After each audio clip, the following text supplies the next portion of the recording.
ဒီနေ့ကတော့ word form ကို grade 5မှာပါတဲ့ဒီကွက်လက်ဖြည့်လေးတွေလောက်ကြမယ် unit 8ပေါ့နော် unit 8 grade 5ရဲ့မှာဒါကွက်လက်ဖြည့်လေးတွေအတူတူလောက်ကြမယ်အဲ့တော့ပထမအဦးဆုံးဒီတစ်ခုကိုကြည့်မယ် it takes 40 hours from Yangon to Mandalay by train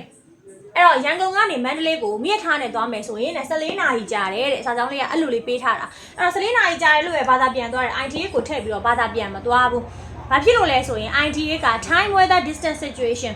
time အချိန်ကြောင်းကိုပြောတဲ့အခါ weather ရာသီဥတုကြောင်းကိုပြောတဲ့အခါ distance အကွာအဝေးကြောင်းကိုပြောတဲ့အခါ situation အခြေအနေကြောင်းတရားတွေကြောင်းကိုပြောတဲ့အခါကျရင် IT ကထည့်တော့သုံးရတယ်ဒါပေမဲ့ဘာသာထည့်ပြန်ကြမလို့အဲကြောင့်မလို့ဒီစာကြောင်းမှာဆိုရင် ITA ကိုထည့်ပြီးတော့ဘာသာပြန်မသွားဘူးရမယ်နော်အဲ့တော့ကျတော့ဒီမှာ40 hour ပေါ့နော်အဲ့တော့ဒီ HOU hour ဆိုတာကနာရီလေးပေါ့နော်အဲ့တော့14နာရီဆိုတော့နာရီကများတနာရီဆိုရင်ဒါ1 hour ဆိုရင်ဒါကိုကဘာမှမထည့်ရတာ2 hour ကစပြီး hour မှာ s ထည့်ရတယ်အခုဒီမှာ40 hour ဆိုတော့ဒီ hour မှာဘာဖြစ်မလဲ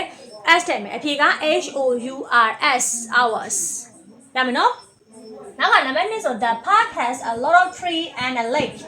အဲ့တော့ပန်းခြံမှာတဲ့တစ်ပင်တွေအများရှိတယ် and နောက်ပြီးတော့ a lake ဆိုတော့ကြတော့category ရှိတယ် category ရှိတယ်တစ်ပင်တွေအများကြီးရှိတယ်ဒါဆိုရင်ဒီမှာကြည့်လိုက်ကြ a lot of tree ဘာလေးပါလို့လဲ a lot of လေးပါလို့ tree မှာပါထည့်မလဲ s ထည့်ရမယ်ရမယ်နော်ရှေ့က a lot of ကများပြားသောဆိုတဲ့အဓိပ္ပာယ်များပြားသောဆိုတဲ့အဓိပ္ပာယ်ဆိုတော့တစ်ပင်တွေအများကြီးတစ်ပင်တည်းဆိုရင်ဒါ tree လေ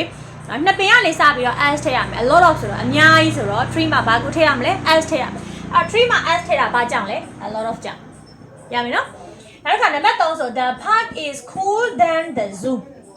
အဲ့တော့ဒီမှာကြည့်တည့်ရှင်တန်းလေးပါတယ်နော်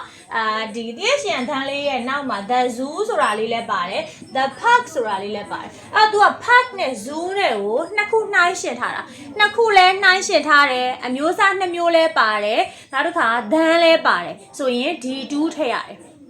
နော် comparative degree D2 ထည့်ရတယ် D2 ထည့်တဲ့ခါကျရင်ဘာလုပ်ရလဲဆိုတော့တန်တူတဲ့ခါကျရင် E ကပေါင်းရတယ်အတန်ရှည်တဲ့ခါကျရင် more ပေါင်းရတယ်အခုပေးထားတဲ့ adjective က COOL cool ဆိုအတန်နဲ့ပဲထွက်တယ်အဲ့ဒီအတွက် cool ကိုဘာပေါင်းမလဲ ER ပေါင်းမယ်အဖြေက COOL ER cooler အဲ့တော့ပန်းခြံက zoo ထက်ပို၍အေးတယ်ဆိုတဲ့အဓိပ္ပာယ်ရတယ်ရမယ်နော်နံပါတ်4ကိုကြည့်မယ်နံပါတ်4မှာဆိုရင် you can take photos of beautiful flowers in theory park theory ပန်းခြံမှာဆိုရင်တဲ့မင်းနဲ့ဓာတ်ပုံတွေအများကြီးရိုက်နိုင်တယ်တဲ့လှပတဲ့ပန်းတွေရဲ့ဓာတ်ပုံတွေကိုရိုက်နိုင်တယ်ကိုယ့်ဓာတ်ပုံရိုက်မယ်လို့ပြောတာမဟုတ်နော်လှပတဲ့ပန်းတွေရဲ့ဓာတ်ပုံတွေကိုရိုက်နိုင်တယ်လို့အဲ့လိုမျိုးပြောတာအဲ့တော့ဒီမှာဆိုရင်ဒီ TKE ထိတ်ရဲ့အကြောင်းကိုရင်ပြောမယ် TKE ထိတ်ကလေအဓိပ္ပာယ်အမျိုးမျိုးရတယ်နော်ထိတ်ရဲ့နောက်က photo လိုက်တဲ့ခါကျရင်ထိတ်ရဲ့အဓိပ္ပာယ်ကဓာတ်ပုံရိုက်တယ်ဖြစ်သွားထိတ်ရဲ့နောက်က bus လိုက်တဲ့ခါကျ bus ကားစီးတယ်ဖြစ်သွားBATH bus လိုက်တဲ့ခါကျထိတ်ကရေချိုးတယ်ဖြစ်သွားအဲ့လိုမျိုးပေါ့နော် TK ထိတ်ကယူရဲဆိုတဲ့အဓိပ္ပာယ်ကလူတိုင်းသိတာပေါ့နော်နောက်ပြီးတော့ယူရဲဆိုတဲ့အဓိပ္ပာယ်ဆိုရင်မဲ့လေပစ္စည်းဆိုရင်ဒါယူလာရဲလို့ပြောလို့ရတာဥပမာ I take မောင်မောင်ဆိုရင်မောင်မောင်ယူလာရဲလို့ပြောလို့မရဘူးဟုတ်တယ်နော်လူကြီးလေလူကြီးဆိုတော့ယူလာရဲလို့ပြောလို့မရဘူး I take my friend ဆိုငါရဲ့တကယ်ကြီးကိုယူလာရဲဆိုအစ်စ်မပြေအဲ့တော့ take ရဲ့အဓိပ္ပာယ်ခေါ်တယ်ဆိုတဲ့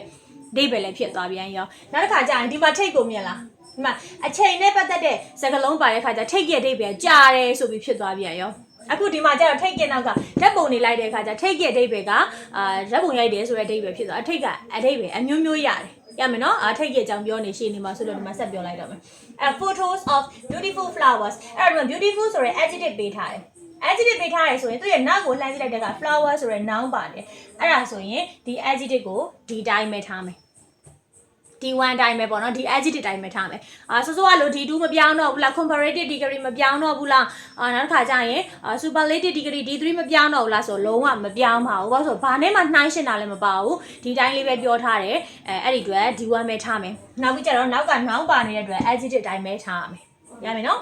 နောက်တစ်ခါ I want to see ငါတွေ့ကျင်တယ်တဲ့နော် the snow mountain အဲ့လိုပေးထားတယ်အဲ့မှာ snow ဆိုတာနှင်းလေနှင်းက noun ကြီးmountain ဆိုတာကတောင်ကလည်း noun ကြီးအဲ့လိုမျိုး noun နှလုံးမကတ်ဘူးမှတ်ထားနော် noun နှလုံးမကတ်ဘူး noun နှလုံးကတ်ပြီးပေးထားတဲ့ခါကျရင်ပထမ noun ကိုဘာပြောင်းပေးရလဲဆို adjective ပြောင်းပေးရတယ် snow က noun နှင်းပေါ့နော်အဲ့တော့ noun ကို adjective ပြောင်းမယ်ဆိုတော့ဘာထည့်လိုက်မလဲ snow ကို y လေးထည့်လိုက်မယ် snowy ဆိုတော့ adjective ဖြစ်သွား snowy mountain ဆိုနှင်းဖုံးလွှမ်းနေတော့တောင်ပေါ့အဲ့တော့ I want to see ငါမြင်ကျင်တယ်နှင်းဖုံးလွှမ်းနေတော့တောင်ကိုငါမြင်ကျင်တယ်ဆိုတဲ့အဓိပ္ပာယ်လေးရမယ်နော်